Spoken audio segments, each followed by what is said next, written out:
Welcome everybody. My name is Heidi Bubbling. I am the director of the Accelerator program for Stubbs Alderton and Marguerite. It's a accelerator for early stage startup companies, as well as the director of marketing and business development for Stubbs Alderton. So welcome tonight to the Startup Superhero series that we have about 3 times a year with different entrepreneurs that tell their entrepreneurial story of all their successes, their failures, what's kind of led them to the place that they're at now and what venture you're currently doing. So if you're not familiar with Stubbs Alderton, we're a full-service business law firm. We specialize in startups in all industries, but specifically in tech. Have been around for about 13 years, have 29 attorneys, and we have services for the full range, the whole evolutionary cycle of a startup company. So all the way from incorporation all the way through sale or going public or whatever your needs might be. The Accelerator program, I'm currently accepting 2 applications, two new companies into the program, so I'm accepting applications for that. You can find that on our website or talk to me afterwards. We provide legal services, co-working space. I have partnerships with Google Cloud, AWS, Microsoft, quite a few other CFO services, venture capitalists, to provide resources for startups to get you ready for seed financing and launch out onto your own or into a larger accelerator. So without further ado, I want to introduce you to our co-sponsor for the evening, Scott Sachs of Cohn-Resnick, and give you a little feedback, so you kind of want to stand right here. Great, thank you, Heidi. Well, again, welcome everybody. It's great to be here. Great facility, great to co-host the Stubbs Alderton. Again, my name is Scott Sachs, and my role is I'm the regional managing partner in the West for Cohn-Resnick, and we are a national accounting firm. You can tell that I'm the accountant because I'm the one who's overdressed for this event. Although I spoke to one of you before the event who admitted that sometimes you have to wear slacks too, so that's okay. Anyhow, it's going to be a great event tonight. Great to speak to a couple of you beforehand. For those of you not familiar with Cohn-Resnick, again, we're a national accounting firm. We help with accounting and audit services, and some of you may need services with those as you raise venture capital and take out loans, and may need accounting and audit services for your entities, or tax services to help you structure and plan for your events, defer and mitigate those obligations, especially once you start driving revenues. Very excited to be here. Our firm serves companies in a variety of industries, but technology is one of those key industries for us, not only here in Los Angeles, but across the country. We have a dedicated team of professionals that do nothing but technology work. And so those companies are early stage and pre-revenue and growth-oriented companies, like some of the folks in this room, and others in the group are mature companies with large market caps, where I know a lot of people in this room hope to be one day. And if you've got questions about that, several folks from Cohn-Resnick are here in the room tonight. We'd love to speak with you. Or we can speak about other stuff as well, just downstairs afterwards while we're having drinks and appetizers. So great event tonight. We're excited to be here. And thanks for hosting with us, Heidi. That was a good reminder. So afterwards, we have a party down on our 2nd floor patio. Maybe other people attending as well, but we have a live band, which is Streetlight Cadence, and open bar, it's great caterer, so it should be a lot of fun. So without further ado, introduce our speakers for the night. We have Matt Swider, who is the mobile editor for TechRadar, who will be moderating a fireside chat with James Citron, who's a longtime friend of the firm, and formerly of Marguerite, now of Pledgeling, and he'll get to talk a little bit about his entrepreneurial journey. So thank you guys. I'll let you guys take it from here. Thank you. Thank you.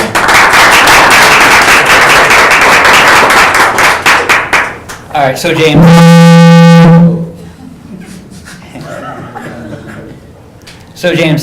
You spearheaded several initiatives in the mobile world, and I was wondering, before you got to Pledgeling, what I was wondering about your entrepreneurial background, and if you could tell us about that. Yeah. So I think, can everyone hear me okay? Yes. Perfect. All right, so I think for, how many entrepreneurs do we have in the room? Raise your hand. Awesome. About 3/4 of the room. A few service providers here and there. Accountants and lawyers, I presume. So I think when you're an entrepreneur, you kind of love to solve problems. You like to be the underdog, and that was definitely me. I grew up here in LA. I was the shortest guy on my volleyball team. We ended up almost winning the Junior Olympics when I was 16. My whole team were underdogs. 1999, I was at Princeton, and it was the explosion of the internet era. Every single .com was trying to reach college students. And I'm like, this seems crazy. None of these people understand what are the needs of college students. So I decided I should drop out of college and start a social network for college kids. Thought it was a brilliant idea. Unfortunately, I didn't execute as well, or timing was off, which is why I'm sitting here today. But it was my first real experience as an entrepreneur. Every day, I didn't end up dropping out, I ended up graduating, but raised $1 million, built a product. It was used by tens of thousands of college students. We launched on 50 campuses. We accomplished a lot for a 21-year-old who knew nothing outside of, I wanted to build this product that I thought would be a big deal. When it didn't work out, it was a truly humbling experience for me. So I realized, I didn't know how to raise money. We had a $7 million term sheet that evaporated in the market crash. So I said, I have to figure this out. I remember talking to a gentleman in the back of the room over there, my cousin Rick, who started 15, 20 companies, maybe 50, I don't know, dozens, and talked to my mentors at the time, and they said, you know what? Next time you start your company, you really have to make sure you know how to raise money. So I went into M&A for an investment bank, became the lowest guy on the totem pole, learned how to raise money, learned how to understand financial engineering of a business, went into corp dev. So 5-6 years later, I said to myself, next time I start a company, I've kind of added to these skill sets that I didn't have. Bringing you to current, I started a mobile business in 2006. It took a lot longer than it was supposed to. 7 years working with Stubbs as my attorney. Raised $15 million. We're one of the first mobile companies here in LA. We exited in 2013 to a portfolio company of Silver Lakes. Then we were about the second largest, we were probably the third or fourth largest text messaging company in the space at the time. We did a few more acquisitions and became the largest US text messaging company. So a lot of painful, amazing experiences along the way, but it's been quite a journey. That's very cool. What would you say your breakout moment was in that long history of trying to find that audience of, in the mobile space? Yeah, so I was, I think people can talk about what their breakout moment was. I think there's many along the journey of achieving whatever milestone you're trying to hit. For me, one moment that was it was kind of a fascinating moment was 2008. Market was crashing again, kind of like 2000. Some folks here probably endured the 99, 2000 bubble popping. 2008 was the exact same thing. We were in the process of closing our Series A. I had a lead investor who was coming in for $3 million at a $7 million term sheet, had about $5 million committed. Literally woke up every single day and turn on CNBC and the market is crashing like it hasn't in 10 years. Just unbelievable. Every single startup is going, we don't have enough money. I have to close a second lead investor to fund the business. And I remember going and talking to one of my customers, and it was Paramount. And Mogreet, there's some folks who probably know what it stands for, but the initial name for Mogreet was mobile greeting. And the reason that we'd started Mogreet was in 2004, I had seen in China 10 billion greeting cards texted to and from cell phones. And I said, oh my God, 10 billion text messages with greeting cards. That's crazy. How does that happen? In 2004, there's no text messaging in the US. Like, people were just starting to text. You couldn't even text if you're on Singular Wireless to a Verizon subscriber. Like, no interoperability. So when I started Mogreet in 2006, I'm like, I want to solve this, and I want to create a cell phone greeting card company, just like I saw was a giant business in China. So I had done this. We had spent 2 years building this killer technology to deliver video to cell phones for greeting cards. So I'm sitting in the offices of Paramount, remember meeting with the head of mobile, Madeline, wonderful lady. She had licensed the entire Paramount library to us for free. No one had ever done this before. For our greeting cards, I'm like, this is amazing. Market is crashing. Paramount's giving me a perpetual license to their library on no upfront. And I gotta close this other VC. Well, Madeline said, you should talk to someone in my marketing department. I said, okay. So I go over to her marketing department, and the CMO's like, you've delivered this video greeting card thing, which is kind of cute, and you're doing these Paramount greeting cards, but we have this movie called Iron Man 2 coming out. I'm sure it's going to be kind of a big deal. Iron Man 1 was, a giant film. And they said, well, you built this video greeting card thing. Can you text out videos to people's cell phones? I'm like, yeah, I mean, instead of just doing greeting cards, they're like, yeah, can you send out trailers? And we're like, yeah. I said, do you have a budget for that? They're like, oh yeah, we've got a big mobile budget that's growing. I'm like, huh. So you mean I don't have to convince consumers to send greeting cards? You're going to pay me money to text out videos to people who want them? They're like, yeah. So that breakout moment was realizing we had spent 2.5 years, $3 million building a killer technology that was absolutely focused on the wrong problem. And sitting there with Paramount, in 1 minute we realized we have to totally pivot our entire business. We are not a consumer-based mobile greeting card company. We are a video text messaging technology. We closed our second investor, Send out in New York. I think we were the last transaction probably closed of a Series A company in 2008 when the market was crashing. Thank God we were able to endure the manic of 2009 and ended up working out. That's amazing. Long story, but I want to give the history. That's great. The pivot kind of reminds me of the show Silicon Valley, if anybody has ever seen that, where they had Pied Piper and they had to pivot into something else. So that's a great story. My head of marketing was also named Ehrlich. I don't know if Silicon Valley was copying us. Mike Judge was watching. So. I think he was. He was an investor. So I am always interested in hearing about people's top influencers, especially early on, and who you admired and got you to where you are. So I'll give you a few names. So some of you folks may know of a company called BizRate or Shopzilla. So John Phelps, who was the president of that company early on, he was an early influencer of mine, a volleyball coach, played volleyball at Princeton. So I tried to follow his career. He sold his company for $400 million. Mine wasn't quite as big, so hopefully Pledgeling gets there. But he told me a few things. When I started MoGreet, I went and met with him. And I think it's helpful for a lot of entrepreneurs here in the room. One, he said, read this HR book. And it was all about Myers-Briggs. And the net of what he was trying to say is every single hire you have at your startup has to fit in perfectly. If you do not build the right culture from day one, you're doomed to fail. Every single card is stacked up against you when you're an entrepreneur. You don't have enough money, you can't find the right CTO, there's just so many things that are stacked up against you. You got to get the right culture. The second thing he said, which I wasn't able to accomplish during MoGreet, but we did in the two companies afterwards. If you can bring in lunch every single day for your employees, you're going to build great goodwill. You're going to get at least another hour and a half or 2 hours of productivity out of the day. Great lesson. So he was one of my early influencers. A relative of mine, Bob Citron, was probably him and Rick, who's in the back of the room, were the two people in my very risk-averse family of typical lawyers who were entrepreneurs.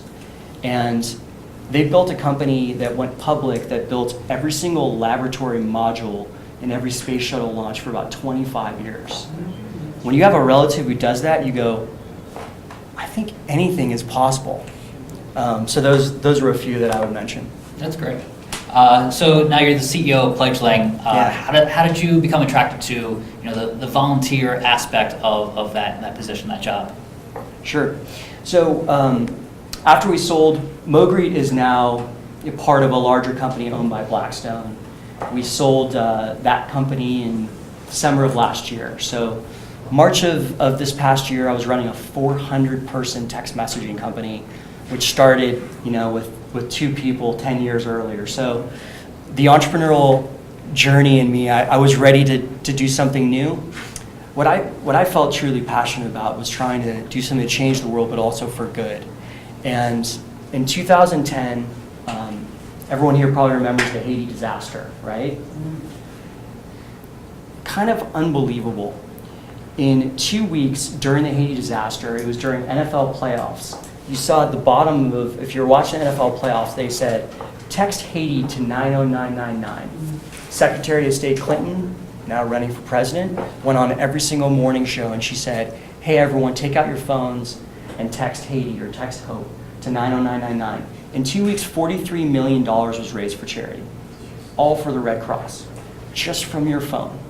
It was kind of a just watershed moment in the world of philanthropy where technology finally solved and helped solve this gigantic problem, which is every single fundraiser out there is starving for money, and they're starving to figure out how do they connect with people.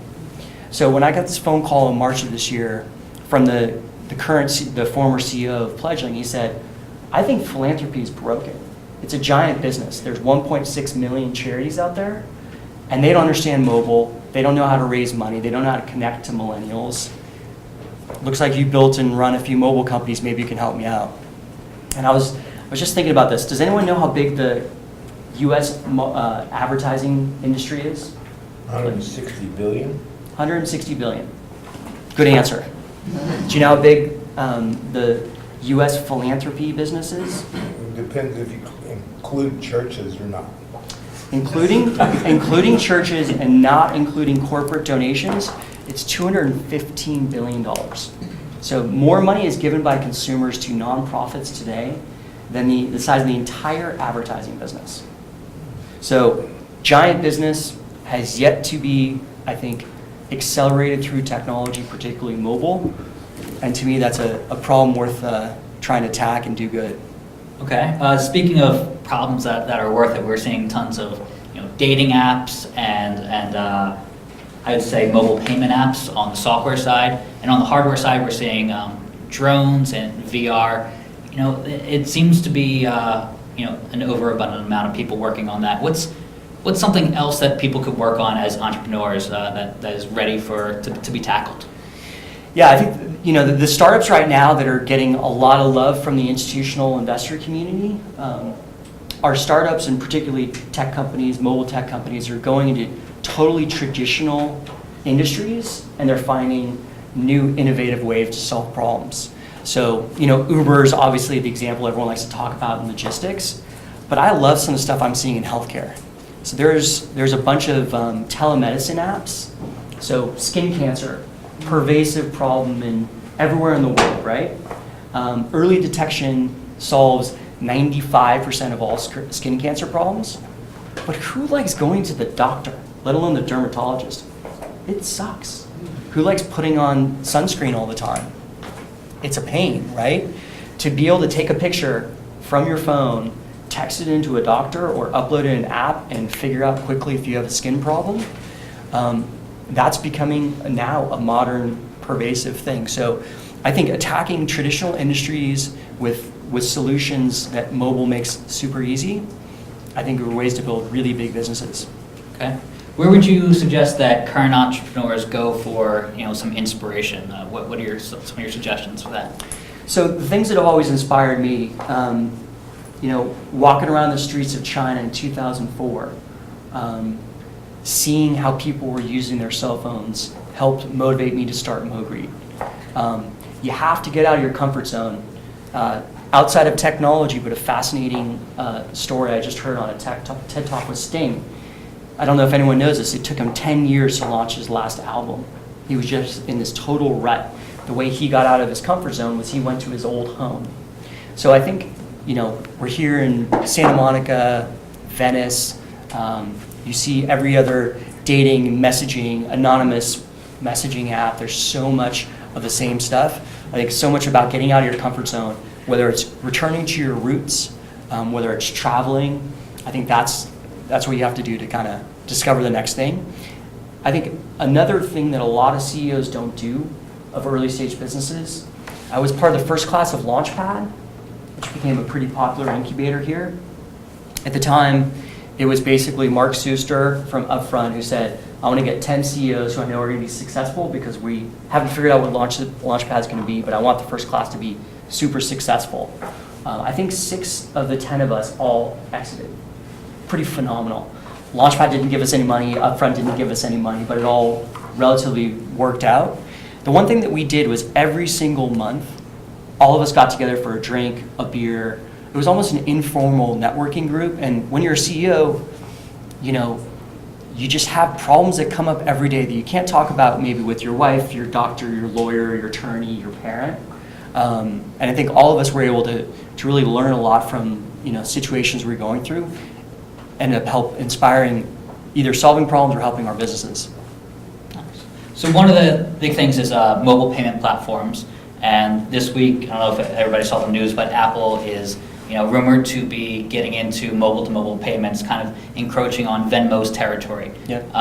What would you say to entrepreneurs who are working on something, but then all of a sudden Apple, Google, or Facebook kind of jumps into that same market? Run faster and harder. If you're building something that one of them are competing with, that doesn't mean it's the end. When Apple starts competing with you directly, it means what you're building, Microsoft, Yahoo, Google, Alibaba, Tencent, WeChat is going to be super interested in. So I think that's a sign of endorsement, not a sign to run for the hills. It might mean it's harder to raise money, but it might mean you have something that's super valuable. For creating products, there's two conflicting pieces of advice out there. One is a quote that says, "Ask, don't tell your customers what they want." Yeah. And of course, there's the Apple unofficial motto that's a lot of times people don't know what they want until you show it to them. Which is the right approach when trying to design a product? So there's not many Steve Jobs out there, and there's not many Elon Musks out there as well. I don't fall in the school of you wake up one day and you dream of an amazing product and millions of people use it because of your vision. I think those are 1 in a billion. I think it's all about understanding your customers. Here's the challenge though with that philosophy. Your customer doesn't know exactly what their problem is.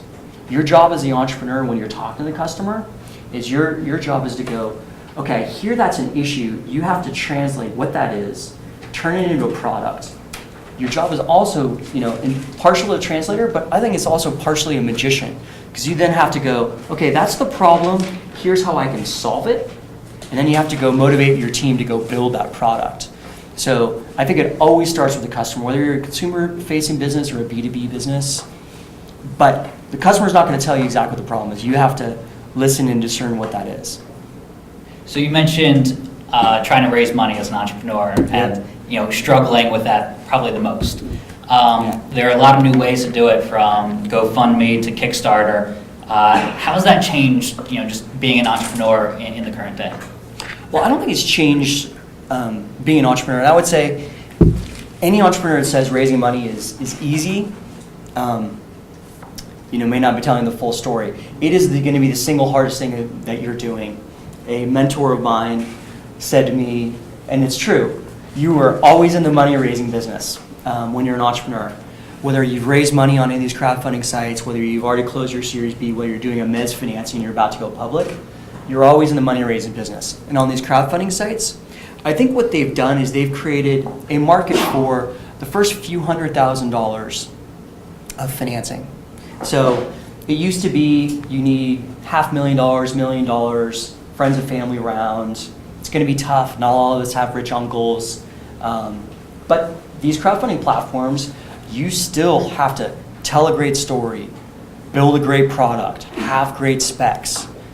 You have to still tell the same story, but now there's just different pools of capital.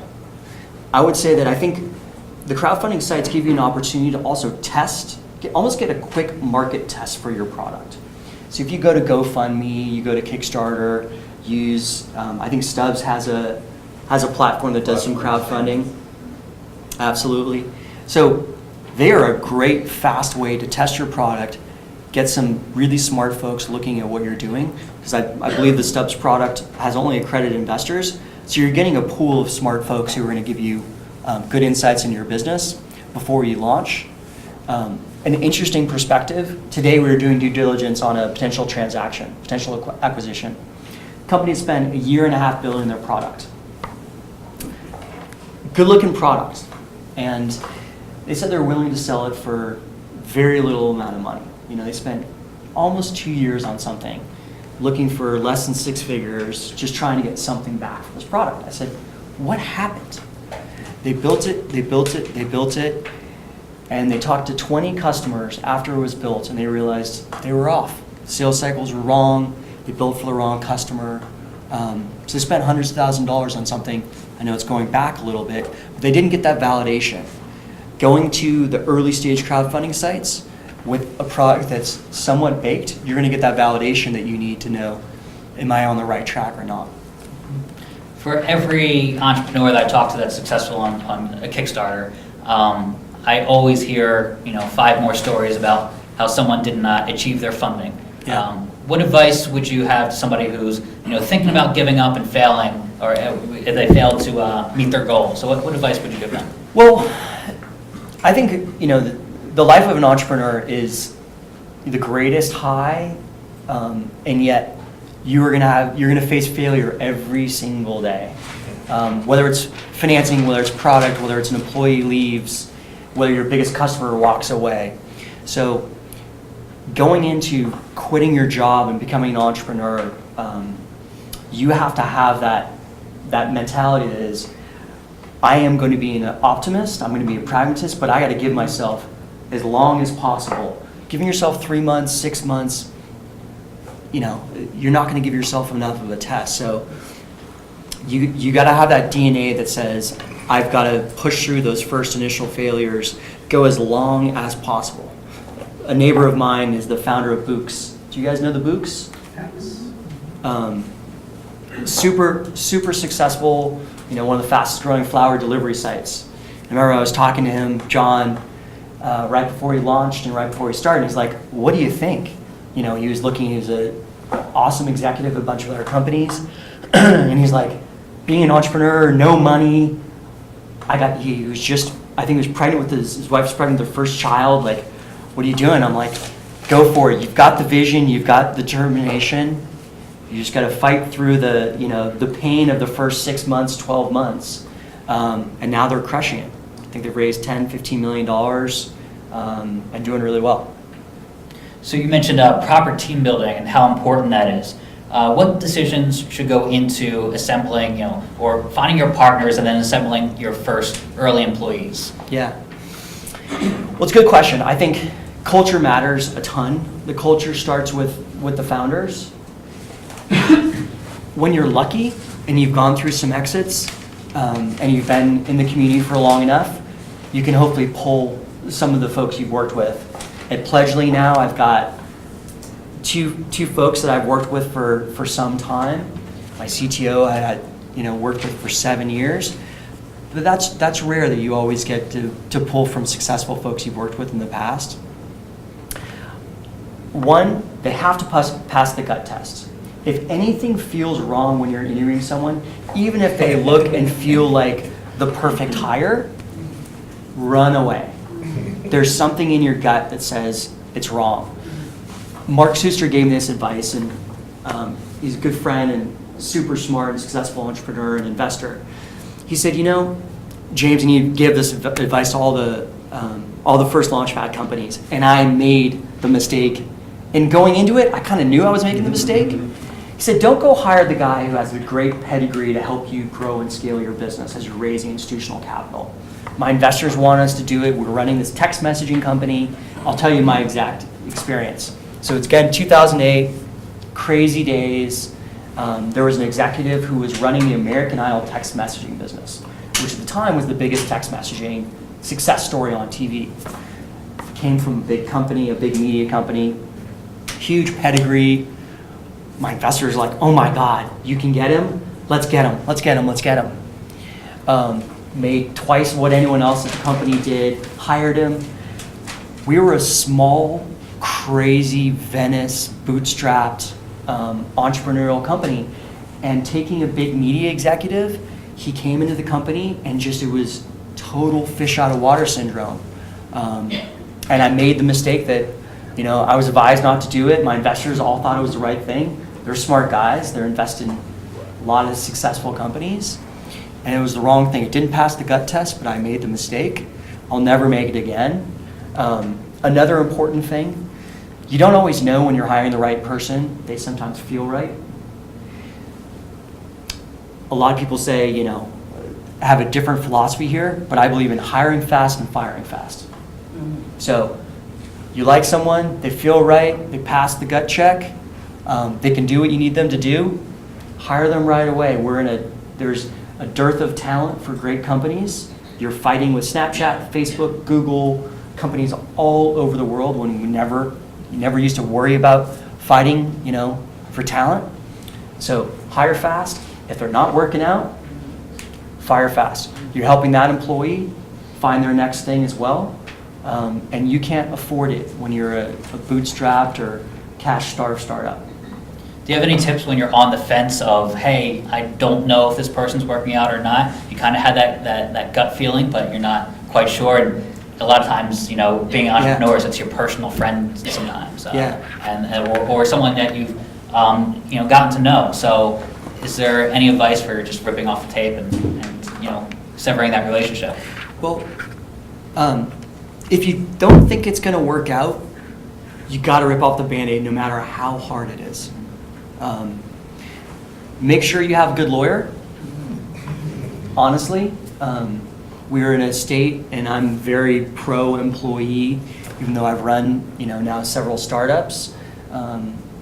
What happens oftentimes, and there's lawyers in the rooms who can attest to this, is things go the wrong way and you have to be protected. So when you do that, rip off the Band-Aid, but make sure that you, as you're ripping off the Band-Aid, have good counsel or have HR helping you do it.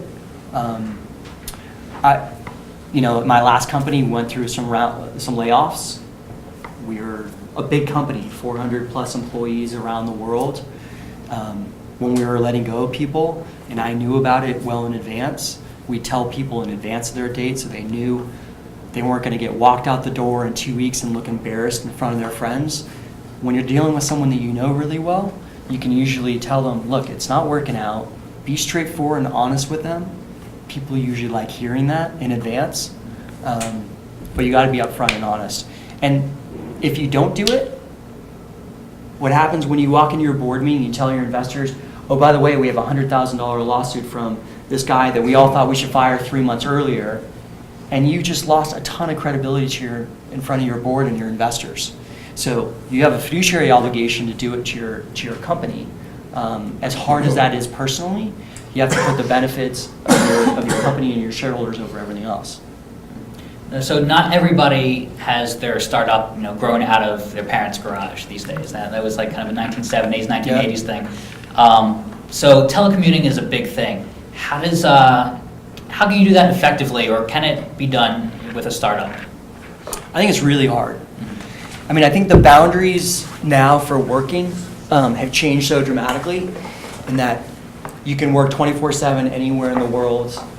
If Tim Ferriss is a buddy, and we were classmates at Princeton, and I think he's espoused the 4-hour work week everywhere on the globe, and people think you could do that. It's not that easy. So I think most great startups start with a group of people in one location or relatively close to one another, solving a problem and iterating fast as they can to solve that problem and make it scale. As you start growing, telecommuting, I think, can work. I think great salespeople work great remote. My philosophy over the last few years has evolved from where at Mogreet, I didn't believe anyone could telecommute. I felt like you had to absorb and live in our DNA and our crazy Venice, loft. Over the years, I've seen, as I've scaled to bigger and bigger companies, I've seen it work well. I think for Pledgeling now, and I've got a bunch of teammates in the audience, my philosophy would be, you got to start in the office. You got to prove up that you're going to be able to execute no matter the environment. And over months, I think you give people the opportunity to work remote if need be. Okay. But at a super small startup, I think that's so hard. So you have people who telecommute right now. What kind of tools do you use to kind of keep them connected every day? Is there like a chat room, or do you use Google Hangouts?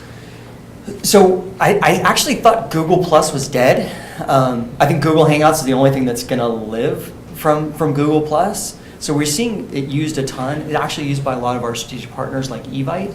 We use Skype most often as the tool to collaborate. That's good. So networking is always important, and that's why a lot of us are here. What's your best advice for meeting a potential mentor, and most importantly, kind of making sure that you stay in contact? That's really the hardest part. What kind of advice do you have for that? Well, I think LinkedIn has made the world so easy to figure out who each other are and how to get to one another. But I would say the hidden dirty little secrets are, there are service providers in the room now that when you're an entrepreneur, you go, God, I need a lawyer to help me with my drafting documents for my seed round. I need Cohn Resnick to help me because this crazy investor has asked for my accounting statements, and we did $10 in revenue last year, but I guess I need to do that. The service providers, I think, are the dirty little secret to helping every single entrepreneur if you use them really well. So, personal story. We were raising, again, I think this is a tranche of our Series B, 2009. We needed $1 million to close our round. It was a bigger round. Talking to a partner at Stubbs, he said, this random investor came in, I'm doing his fund formation. I think you should talk to him. I'm like, really? Raised $1 million in a span of weeks, closed the round, and your attorney, every single service provider that you have, every single vendor you work with, when you're an entrepreneur, you have to use every single asset that you have at your disposal.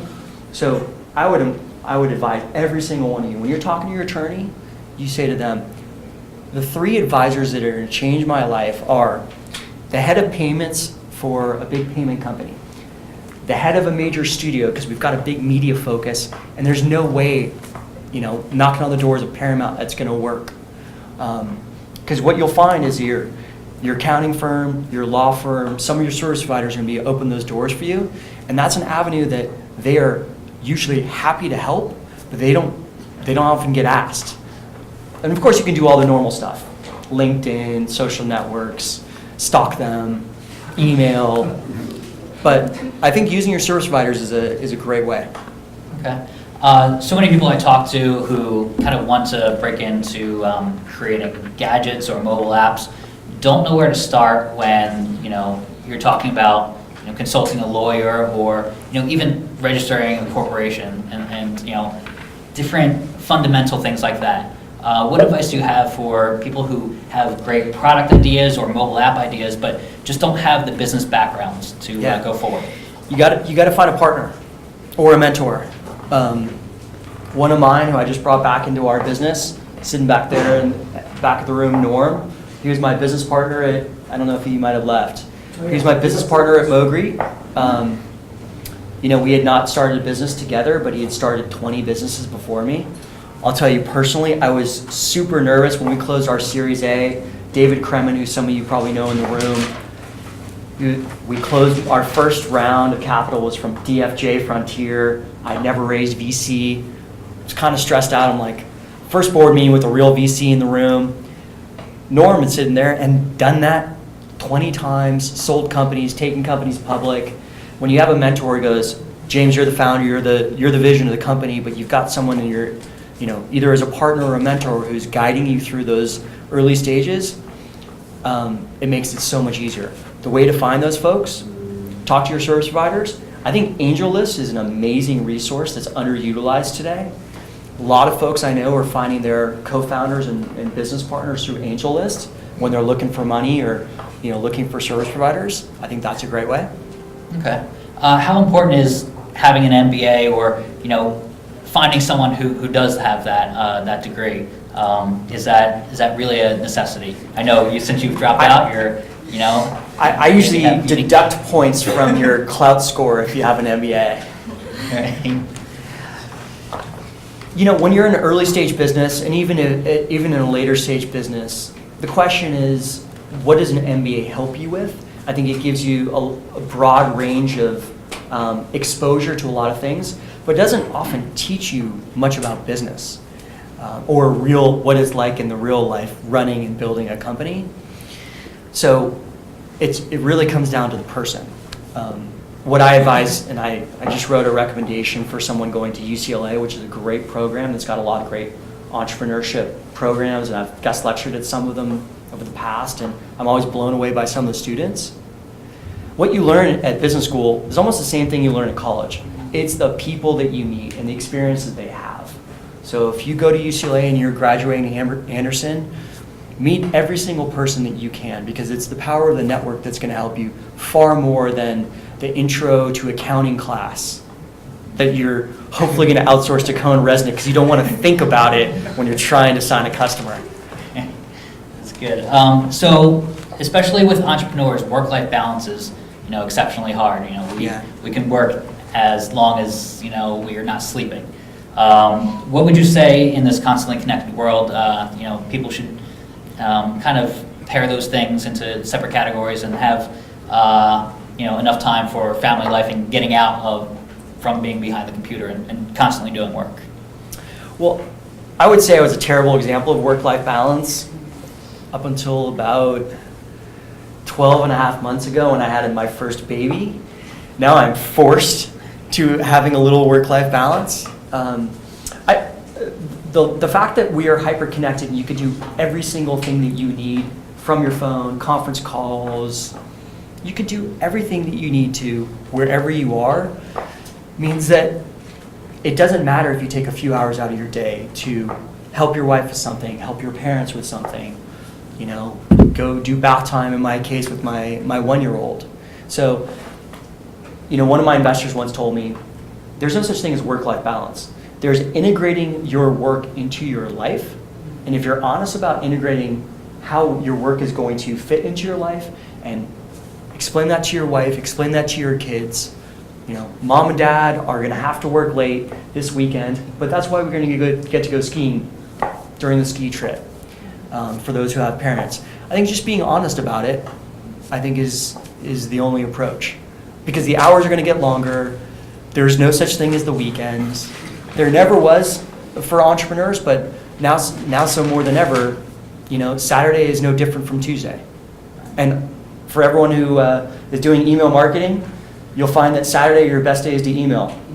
Every senior executive looks at their email over the weekend, where Monday through Friday, you know what happens? Too many other people are emailing them. They don't see it. I kind of like that idea of having an incentive for, kind of invading personal life with a little bit of work. Yeah. I constantly take phones to Disneyland and just to compare them. And I said, hey, we can write this off. So that's a neat way to do it. Yeah. I wish you could donate to charity there. Right. Yeah, right. Help me write it off. Right. So I met a really fascinating entrepreneur who was combining a drone with a 3D printer so he could kind of create levees around a house if a flood was imminent, or just go up high on an antenna without sending a worker up there and make the part on demand that needed to be repaired. How can we, entrepreneurs, insert more humanities into new ideas? Well, I don't think we have to do anything. I think it is wired in every single millennial that social responsibility is the new religion. It is so core and fundamental. Referencing another TED Talk, they talk about Generation M, the millennials. And every single generation that precedes you, everyone goes, oh, they're weird, they don't care about making money, they want to work flexible hours. Well, I think the fascinating thing about the millennial generation is that at their core, they want to give back to their community. It is wired into who they are. So there's no, it's no surprise that Tom's, Warby Parker are two of the most valuable brands in the world. And we use this phrase in our office: social responsibility is the new religion. Every single business today, whether you're Stubbs Alderton, whether you're a new startup, has to at its core go, how do I do something that's giving back to the community, and whatever that means, whether it's in Africa, building wells like Charity Water, whether it's giving $50 like a local company, Swag Bucks, gives $50 to every one of their employees every single quarter to donate to charity. I just think that is a core requirement. One of the coolest, it's a nonprofit tech company, is doing 3D printing of solar cells in Africa. Unbelievable. places with no electricity, they're bringing in a 3D printer and printing out literally the ability to bring electricity into communities that have never had it. That's pretty Love that idea. I just raised money for them this past weekend. Yeah, that's awesome. So what's the right time for an entrepreneur to leave a solid job, whether it's at Apple, Google, Facebook, which all have offices in Silicon Valley in one way or another, and to break out into your own startup, because there's a lot of people on the fence right there that have an idea, and they've usually been working on it with their 20% of their time, and they have this idea that they want to go forth with, but they're not quite sure if they should leave that solid job. So you're working on your private time because you believe that you want to be an entrepreneur. Otherwise, you wouldn't be doing it. The comfort of a job is a wonderful thing, but as everyone here knows, the average life of a job, I think these days it's gone from like 5 years, I think it's down to 2.5 years, the average tenure of anyone at a company. So there's no such thing as stability. There's not. If the market crashes for the next 10 days, guess what? There's going to be layoffs everywhere. Companies aren't going to get funded. Big companies like Snapchat might even have to lay off people and stop buying buildings in Venice. Who knows? So I would say there's no stability. But for you, if you're on the fence, you have to be willing to go, it is my time. I am willing to go for broke and do every single thing it takes. I have to be willing to come to this event and talk to every single person in the room and tell them my business idea. If you're willing to go, I will make sure that not one person walks out this door before I'm going to tell them about my idea, because maybe one of them will help me fund it, build it, market it, sell it. You're probably ready. What makes Silicon Beach kind of a unique place? When I know it's just in a lot of ways getting started compared to Silicon Valley, and New York is up and coming as well. So what makes this the place to have a startup and to locate it here? I don't think we're up and coming. We're the second largest economy in the US. California is the 5th largest economy in the world. LA graduates more engineers than any other place in America. Think about that. There's Northern California. More engineers graduate from LA universities, Southern California universities, than anywhere else in the country. We have multiple companies that are unicorns. So I would debate that we're not up and coming. That being said, LA has a few things that you cannot find anywhere else. We've always been the home of creativity, whether it's entertainment, artists, photographers. LA has always been a creative home. Now you're seeing all these engineers in one place. You have access to capital that you've never had before. I think 2 or 3 months ago, 2 funds that were early stage funds had $10 million funds raised $75 million, Crosscut, which I'm sure some of you guys know. So there is more early stage capital than has ever been here before. You have Northern California and New York VCs flying out here all the time. So the market's great. The lifestyle, I think, in LA is better than any other place in America. Rents are a little bit cheaper than Northern California. So what more can you want? That helps. That definitely helps. What would you say? I guess you talked about a little bit about your influencers early on. What would you say that current people that are out there that are at the top of their game that people should look towards for inspiration? Some of the non-traditional. Everyone's going to say Elon Musk. Everyone's going to say Evan Spiegel. Let me think. Okay. I'll give you some names in a minute. Okay, no problem. Incubators are, a big thing right now, and there's more popping up in LA all the time. What's your thoughts about, growing a company that way and finding an incubator, because that's kind of hard to find, someone who's willing to take you in and help you out with your idea in that way? I think they're awesome for first-time entrepreneurs. I think they're incredible. As a first-time entrepreneur, you honestly don't know what you don't know, which is what makes it so much harder than your second and third and your fourth time. So finding that initial partner, maybe you need a CTO, you got a brilliant idea, but you don't know how to build it. You actually don't even know even though you worked with great engineers before, how to hire the right guy if he's going to choose the right technologies. Incubators are going to give you distribution, advisors, and advice that you just can't find. It's not easily accessible other places. And a lot of people go, God, 5, 10%, 4%, giving up 4% of my billion-dollar idea at the early stages. That is insignificant for the velocity that hopefully the incubator is going to give you once you figure out your product and start, going to market. And I think, think about your startup as you're this bottle of water, and you have to create velocity so this thing is, turning into a geyser. But right now, got a little bit of water in the tank, got a lot of hard work, you probably don't have much money, all the chips are stacked against you. How do you create velocity from a standstill? Incubators are a quick way to do that. Okay, do you know the best route to find incubators out there? Because they kind of pop up every now and again at networking events, but I've never heard of them, and it seems like a great idea, but they're kind of hard to find. Well, there's a lot of information on all the incubators online, but you should go to their networking events. They all have them. I think the best insights into them are to ask the CEOs who are currently in them or have graduated, because you'll get the good, the bad, and the ugly of all of them.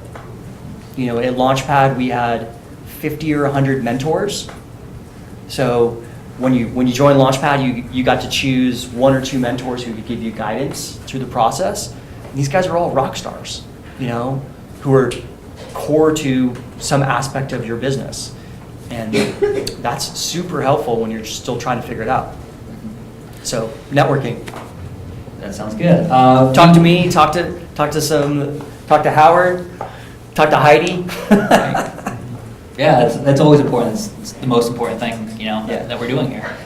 So we saw, there's so many startups out there that kind of value amassing users over profits, and they've been around for 5 years, if not more. One of my favorites is the website Quora, run by an ex-Facebook person. Yeah. But they haven't turned a profit, and there's so many companies out there who are following that trend. Yeah. How realistic is that? Amassing users versus trying to make a profit too early. So what's your thoughts on that? It depends on, I would say, 2 things. A, your investor base.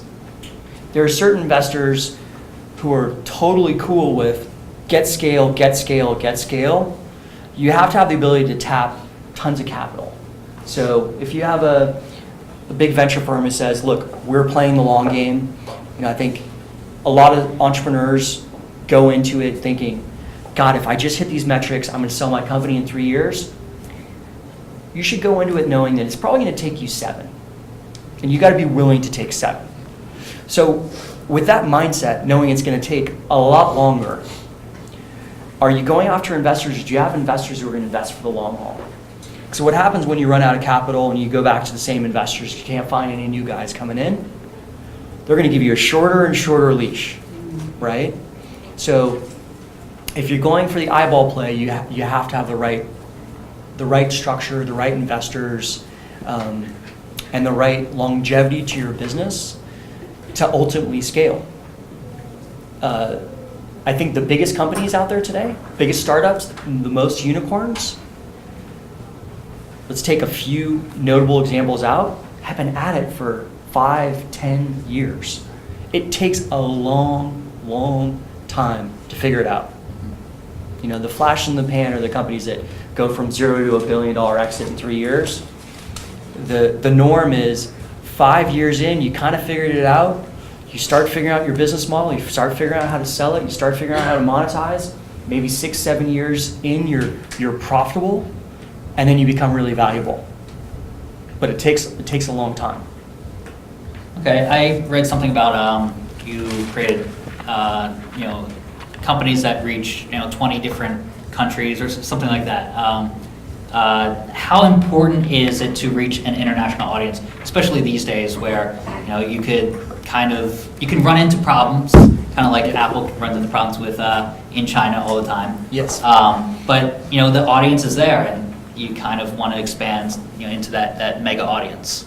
So it's amazing that today you can find a customer anywhere in the world. That is just fundamentally different than the world that existed 5-10 years ago. I was giving a case study earlier to a customer of ours. 5 years ago, we were working with a company called Axo Global, and they were trying to reach their senior level manager at every single location around the world. They were in 40 countries, including people who were sitting on oil rigs, dealing with mining and refinery. Didn't have access to email. All they had were flip phones, in random parts of the world. The only way we could reach them was through text messaging. The only way.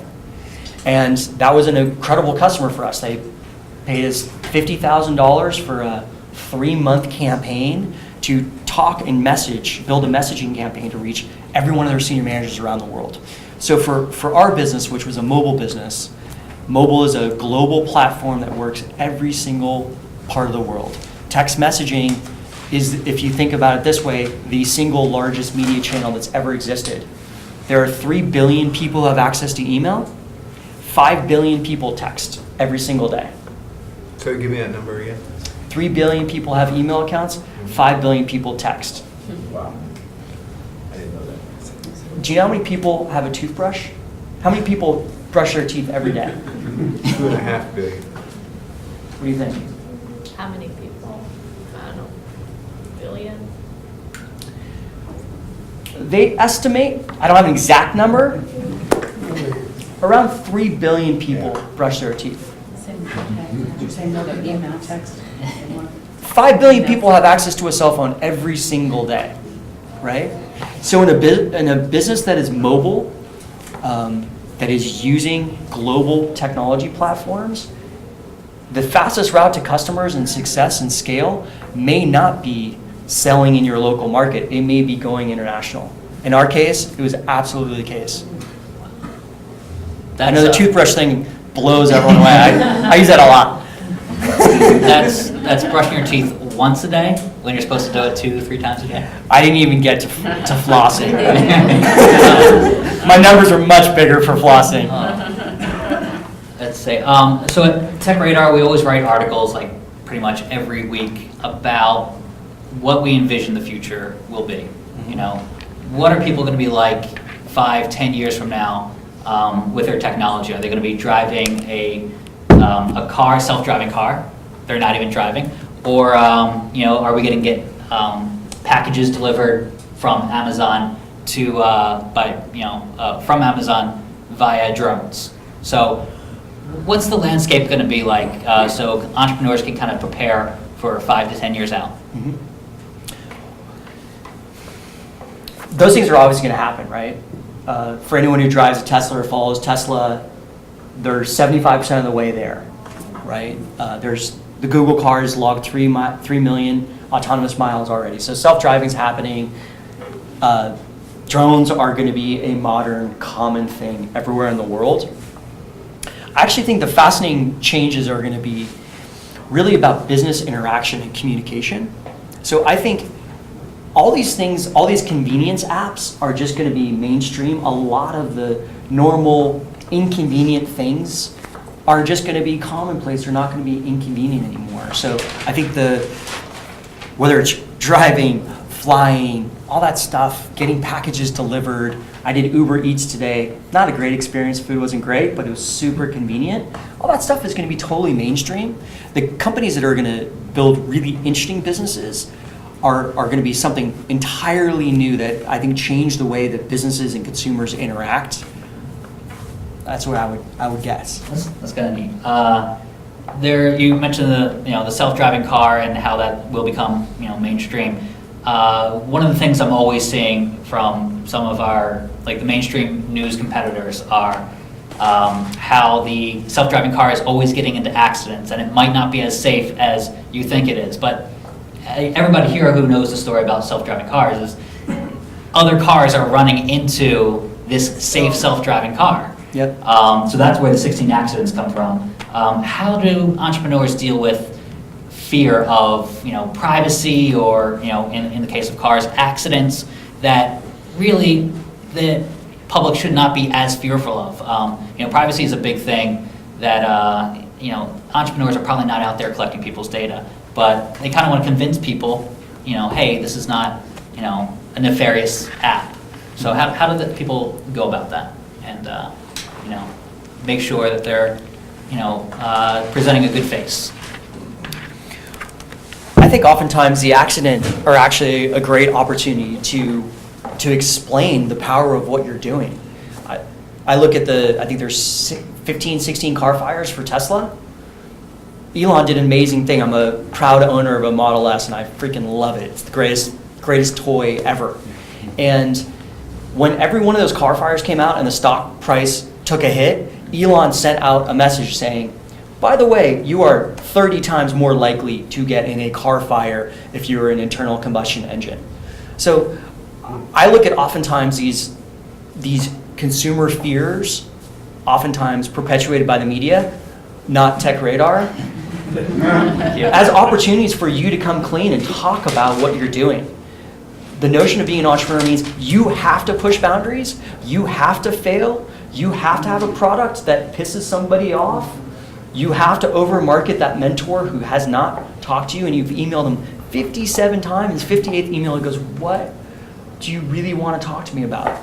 You have to push every single boundary, and those opportunities when you fail, opportunities to learn, set the record straight, and prove why you're doing what you're doing is right. So I'm always looking for good books for inspiration about business people who have made it a success. For example, Tim Ferriss, you mentioned. Yep. I read a couple of his 4-hour books, his series of books. What other books out there would be a great learning experience, whether it's books or Audible.com where people download audiobooks? One of my favorite books right now, I think it's unbelievable, written by the founder of the X Prize, Abundance. Anyone read this? Heard of it? It's a book that basically says all the biggest problems in the world can be solved if we just amass the right resources. I don't know if folks have heard about this, but I think it's the World Trade Organization. It said we can actually get rid of hunger, and the goal is to get rid of global hunger by 2030. Shouldn't be an issue. We throw out more food, probably here in Santa Monica and Venice. It's horrific, and yet we live in LA is a city of homelessness is a huge issue. So I love that book. That's for the social entrepreneurs out there. I love all the Gladwell books. Being an entrepreneur means you have to often think differently. Hate to use that cliche, but it's true. It's harder than ever to think differently. But I think Gladwell kind of opens your mind to looking at problems a different way. Very cool. Last big question I have for you is, we have such a splintered audience these days. I was talking with somebody earlier before we opened up the event, and I was saying, I love looking back and contrasting the time of the 1950s when every single home turned on the show where Elvis was dancing for the first time on TV. Wow. or the Beatles were playing for the first time and everybody watched that. That's just not the case anymore, and we're so into our different factions. How do you try to meet that mass market appeal when everything is everybody's into their different segments? Mass market brands today are still super successful, but it's just not through one channel, right? So the Super Bowl is going to be watched as much, if not more, every single year for the next 30, 50 years. It's just not going to be watched through linear TV. So the question, this has been a big challenge for every single traditional media company. Oh my God, on Super Bowl day, ESPN gets more traffic, and they've been getting it for 5 years, more traffic on mobile than their other channels. And yet advertisers are still just learning how to spend money on mobile, right? So I think you have to realize, if you're running a traditional company these days, a mass market brand, a food company, you have to think about how are consumers touching, learning about your brand. Ultimately, it starts and usually ends on a mobile phone. Maybe it's a tablet, to moving to wearables, and make sure your experience is best first on mobile, because that's going to ensure that that person actually walks into the retail store and buys your product. It's going to make sure that they tune in at 8 o'clock to watch that show, or remember to TiVo it, or time shift it, or Slingbox it.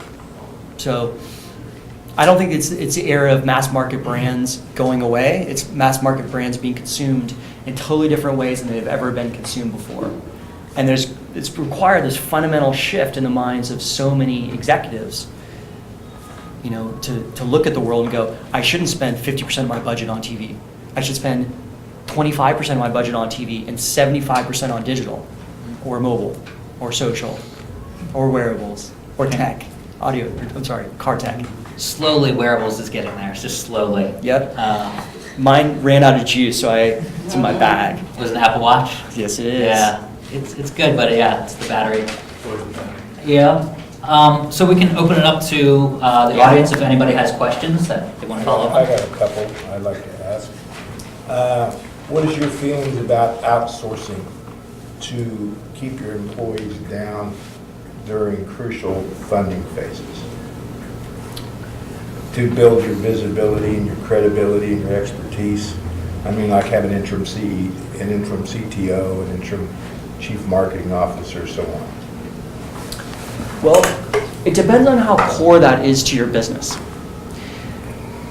I have not seen great experiences personally with outsourcing core functions of a business or core capabilities of a product. My last company, we had 100, 200 person division in India, where a lot of software development was done there. It was so hard. We had great developers here in LA, great developers in India, different time zones, different language barriers. Everyone in the world does some aspect of outsourcing, right? Mm-hmm. Your accounting firm might send stuff off, your doctor still sends x-rays all over the world. So outsourcing is part of everything. But if it's so fundamental and core to your business, I think it's a detractor. As an investor in a business, if I looked at a business and I saw an interim CTO who was making critical decisions about the product, I'd be super scared to invest. I'd rather go, is your director or VP guy, a VP of engineering, or your oldest software developer, is he good enough to make the right decisions? Let's have a CTO as an advisor to help make sure that that senior developer is making the right decisions, versus bringing in a CTO who might look great on paper, but doesn't understand the DNA of your company, the product decisions that were made 2 years ago, why there's not enough commenting in your code base. I'm just kind of going down tangents. It's just super hard for someone coming in to jump in and really add that much value during a crucial phase. Okay. Does that answer your question? That totally answers it. Hire fast, fire fast. Do you set them up like on a 30-day, 60-day, 90-day test period, or how are you doing that? Typically, I've often done, not always, a 90-day honeymoon phase. Okay. You know, usually with the outset of the hire, you go into it. It's a marriage. Mm-hmm. You know, you set expectations as best as you can, knowing that sometimes things don't work out, and it's on both sides, right? Mm-hmm. Employees sometimes get great opportunities and they take off.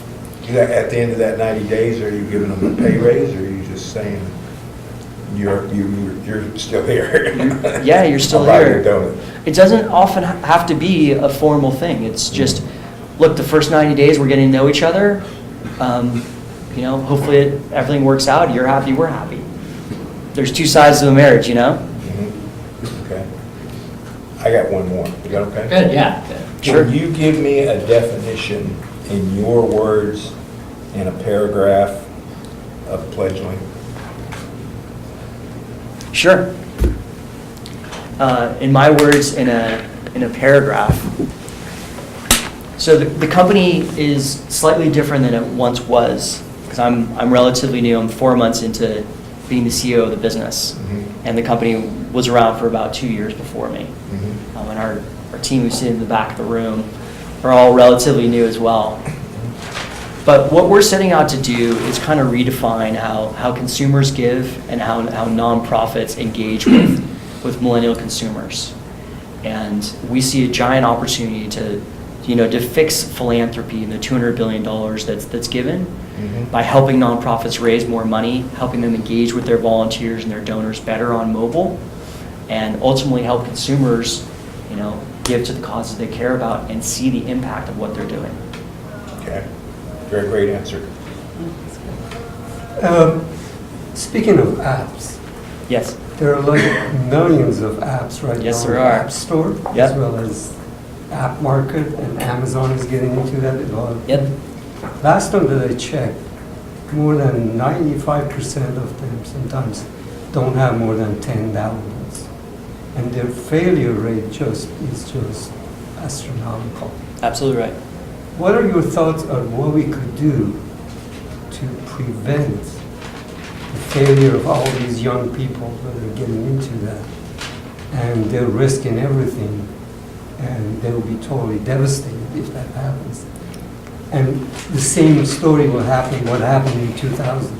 Right. What can we do to help them? Well, Prevent this? I think there's two things. A, we have to probably do a better job, and I think Apple, Google, Microsoft, BlackBerry, they all have to solve, to some extent, discovery, because discovery is a terrible problem, right? You can't even find apps that you're looking for. It's one of my pet peeves in the iOS App Store is, why do I have to enter my password when I'm downloading a free app? Like, why? That's crazy. So discovery is just a problem. I think folks who are in the app business have to make sure that when they're creating the app, they have a robust app engagement strategy. So you got to think about push notifications. You have to do everything you can to convince your users once they install that app that they need to keep push live instead of saying, no, I don't want to be notified. Because that's your primary channel to engage with those users. If they do not turn push on, how are you going to talk to them? How are you going to convince them to keep using your app? So you have to have a really good, robust app engagement strategy if that is your business. There is nothing that can help, an app that might fail. If it fails, it fails. If you do everything you can, sometimes it's just not enough. And that's the reality if you're a restaurant entrepreneur, if you're an entrepreneur in any single industry. What I would say, the positive, if you're an app entrepreneur that didn't make it, nowadays, almost every single big company, is looking for entrepreneurs who've tried, failed, but learned a ton. Because big companies usually do not have the DNA to try, fail. One of our big strategic partners, he's looking for a head of mobile, and we've been talking about this a lot. He goes, if you can find me a few entrepreneurs didn't raise their Series A, they built a cool little app, but it didn't get scale, I want to hire them. So I think the positive side of failures in the app economy is it's breeding a bunch of entrepreneurs who are trying really hard. You fail fast, you learn skills that are definitely applicable either to your next app, if you've got the DNA to do another one, or to your next job at a bigger company who's looking for somebody who's tried and learned a lot. Positive spin, but I think it's true. Today's world is full of more entrepreneurs than ever before because the cost of starting a business, the cost of getting a product live, and the cost of either succeeding or failing is much less than it ever has been. So it still takes 7 years. Do you think that we can create an infrastructure that can support them better from the beginning so that the system will work more effectively and efficiently so that they will not be producing products that there is no chance of any market for? I think that's a great concept. I think there's a variety of different ways to do it. The app engagement guys, Urban Airship, Push.io, all the engagement companies have tried in their own ways to do that. I think there's a variety of different ways to do that, yes. But that's not going to save everyone. That can help save a crop of them. In the back, Marty, I think? Yes. You said one of your early mentors gave you, recommended a book. Yeah. HR book. Yep. Something to do with the Myers-Briggs. Yep. Do you remember the name of that book? I can look it up. I don't remember off the top of my head, but I'm happy to tell you. Okay. Or Anyone can find me at James Citron is my Twitter handle, or you can text James to 51515 and get all my contact information, and I'm happy to share any of that, any insights. Okay, awesome, thank you. Yeah. Any other questions? What do you think of like strictly text-based companies like Magic and Operator? Do you see that as a trend, kind of the no UI as a trend? Definitely. I was reading about, I mean, you guys probably all experienced this. Has everyone forgot their password on Facebook or, yes, right? So the biggest growth in text messaging in the last few years in my part of the text messaging world was something called two-factor authentication, which is just resetting your password. Do you know how many people forget their password on Facebook every day? There's 1 billion people who use Facebook every day. I'm guessing it's 50 million, right? It's unfreaking believable. So the power of text messaging is its global ubiquity. There may never be another app that is installed on one device that everyone in the world uses as a common standard. And that's the power of messaging. And it's working super well in some of these non-UI use cases. Service businesses are doing incredibly well with text. Any other questions? All right, I guess we'll Open bar time. I'll wrap it up there.